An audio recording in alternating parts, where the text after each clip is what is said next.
నమస్కారం. ప్రజాదళం టీవీ వార్తలకు స్వాగతం. ఘనంగా ఎమ్మెల్సీ షేక్ సాబ్జీ 60వ జయంతి వేడుకలు. ఏలూరులో ఆశయ సాధన సభ. ఏలూరు ఉమ్మడి పశ్చిమ గోదావరి జిల్లా పట్టభద్రుల నియోజకవర్గ మాజీ ఎమ్మెల్సీ స్వర్గీయ షేక్ సాబ్జీ గారి 60వ జయంతి వేడుకలు నిన్న ఏలూరులోని ఫ్లాష్ కార్యాలయంలో అత్యంత ఘనంగా నిర్వహించబడ్డాయి.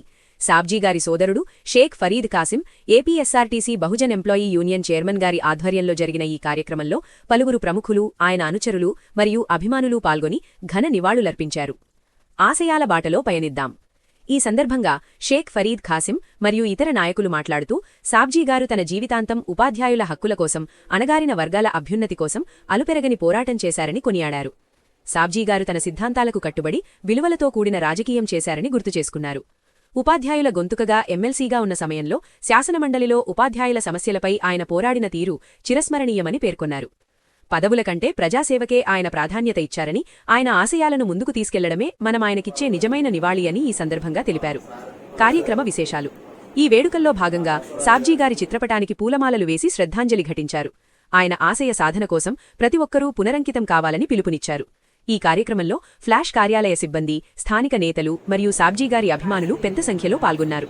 ఈ కార్యక్రమంలో ఫ్లాష్ అధ్యక్షులు శ్రీనివాస్, కాటూరి బసవరాజు, దేవరపల్లి రత్నబాబు, నరసింహారావు, దేవరకొండ వెంకటేశ్వర్లు, మేతర అజయ్బాబు, విఠ్ఠల్, యేసుబాబు, రామారావు, ముస్తఫా ఆలీ, బసవరాజు, షేక్ పర్వీన్ బేగం, అలివేలు మంగతాయారు, సుభాషిణి, సత్యనారాయణ, ఈ కార్యక్రమంలో పలువురు నాయకులు, ఉపాధ్యాయులు, యూనియన్ లీడర్లు పాల్గొన్నారు.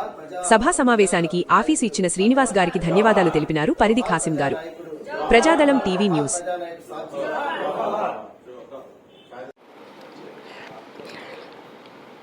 సభకు నమస్కారం అండి. ఈరోజు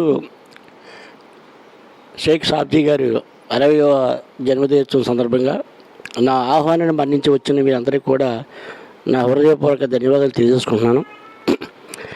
నా పేరు షేక్ ఫరీద్ కాసిం అండి.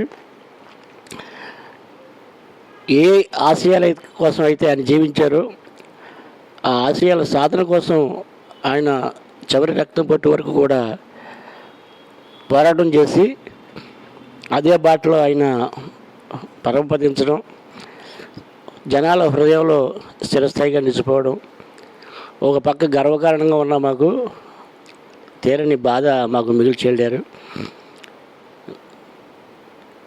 నా లక్ష్యం ఈరోజు ఈ వేదిక మా కుటుంబానికి ఒక దిక్సూచిగా ఏదైతే ఆయన ఆశయాలు ఉన్నాయో మా జీవితకాలం ఆయన ఆశయాలు ముందుకు తీసుకెళ్ళడం, ఈ సమాజానికి మేము ఏ విధంగా ఉపయోగపడాలి,